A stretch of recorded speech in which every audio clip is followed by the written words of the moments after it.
안녕하세요 여러분, 꽃보다 취업 강원 대표입니다. 오늘은 여러분들한테 파라타 항공 모집 공고를 가지고 왔습니다. 이 비행기를 타고 파라타 항공의 동료가 되실 분들을 모집하고 있는 것 같아요. 새로운 느낌을 준다고 좀 재밌는 라임을 해봤는데, 아무튼 저희 학생들 중에 항공사 지원하는 분들도 굉장히 많아요. 일반직으로 얼마 전에도 이제 대한항공 이제 최종까지 진행하고 이제 그랬던 친구들도 있고 굉장히 많기 때문에 저한테도 굉장히 익숙한 업종이고, 항공업계가 업계에 대한 관심도를 되게 중요하게 생각해요. 승무원은 당연하겠지만 일반직도 마찬가지이기 때문에 여러분들이 그런 부분들을 어필해서 이번에 기회가 되면 참 좋겠죠. 항공학교 보면은 좀 약간 들어가서 보면은 남학생들 같은 경우에는 좀 어릴 때부터 이제 항공기에 대한 로망이 있는 친구들도 굉장히 많고, 또는 이제 여학생들 같은 경우에 좀 전반적으로 항공기 자체에 대한 로망보다는 글로벌에 대한, 이제 여행에 대한 이제 그런 부분에 대해서 좀 더 열망이 있는 친구들이 많다고 하더라고요. 제가 다닌 건 아니지만 들어간 애들 얘기를 들어보면 그런 것 같아서 이 항공업계 자체에 대한 열정을 여러분들이 어필해서 잘 넣으시면 좋을 것 같아요.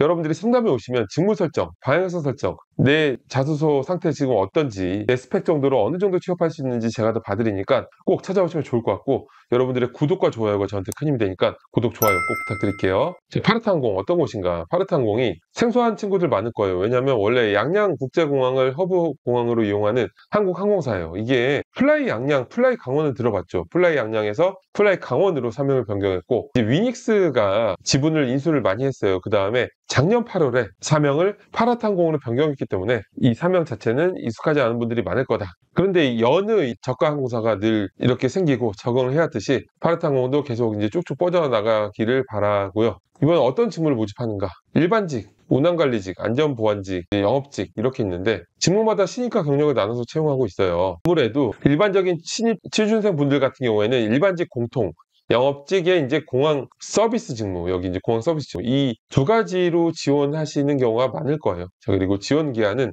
2월 26일 18시까지입니다. 자소서는 이제 세 가지 항목인데 각각 500자의 글자수 제한이 있어요. 500자 좋다. 첫 번째 항목 보면은 본인이 회사를 선택하는 기준은 무엇이며 파라탄공을 선택한 이유는 무엇일까요? 자, 지원 동기를 작성한 항목인데, 지원 동기는 이제 기업 쪽 지원 동기와 직무 지원 동기로 나뉘는데, 해당 항목에는 파라탄공 관련만 제시되어 있지만 그래도 기업 지원 동기 작성 후에 자연스럽게 직무 지원 동기를 함께 풀어내는 것도 추천을 드립니다. 지원 동기에 대한 명확한 구성은 제가 위에 영상 링크 드리니까 꼭 보시면 좋을 것 같고, 가끔씩 보면은 그 업계에 대한 관심도를 굉장히 중요하게 생각하는 업계가 있어요. 뭐 패션, 뷰티 뭐 등등 그런 업계들이 있는데, 항공업계도 대표적인 그런 분야니까 기업 지원 동기 작성할 때 첫 문장 정도는 항공업계에 대한 관심을 어필하고, 그 중에서도 왜 파라탄공인지, 특히 이렇게 성장해 나가는 신생 회사들이 왜 자기 회사에 오고 싶어 하는지, 그런 로열티를 굉장히 중요하게 생각하거든요. 왜 파라탄공인지를 여러분들이 고민하셔서 잘 작성하시는 게 좋을 것 같고, 자, 두 번째 항목은 파라탄공에 입사하여 이루고 싶은 목표, 꿈, 이게 입사후 포부거든요. 입사후 포부는 세 가지로 구성이 돼요. 바로 첫 문장에 나는 파라탄공에서 이런 담당자가 되고 싶다, 명확하게 정의를 내리고, 그 다음에 입사 후 직무 커리어 플랜 한 세 문장 정도 작성해주고, 그 다음에 내가 가지고 있는 어떤 경험들이 이 파라타항공에 기여할 수 있는지, 이런 것들을 풀어내면 되고요. 이 구조가 굉장히 좋습니다. 자, 그리고 세 번째, 파라타항공이 단순한 항공사를 넘어 고객에게 특별한 가치를 제공하는 브랜드로 성장하려면 어떤 차별화 전략이 필요할지. 자, 새로운 도전을 해나가는 파라타항공에 있어서 꼭 필요한 부분이죠. 이런 항목 같은 경우에는 먼저 두 가지식으로 필요한 전략이 뭔지를 명확하게 바로 깔끔하게 정의를 내려야 돼요. 이 정의가 나오기 전에 부연 설명들을 먼저 막 작성하고 있으면 채용 담당자가 고민을 해야 되잖아요. 이 사람 뭘 쓴 거지? 이러면 읽기 싫겠죠. 채용 담당자가 직관적으로 이해하며 읽어나갈 수 있도록 해야지 가독성이 좋습니다. 그리고 그 후에 그러한 전략이 필요한 이유에 대해 풀어낸 후에 그 다음에 효과, 그 전략이 어떤 효과를 가져와서 파라탄공에 기여할 수 있을 것이다, 이런 식의 구조로 풀어내면 좋고요. 자, 파라탄공만의 이야기도 좋지만, 그게 제일 좋지만 그게 아니더라도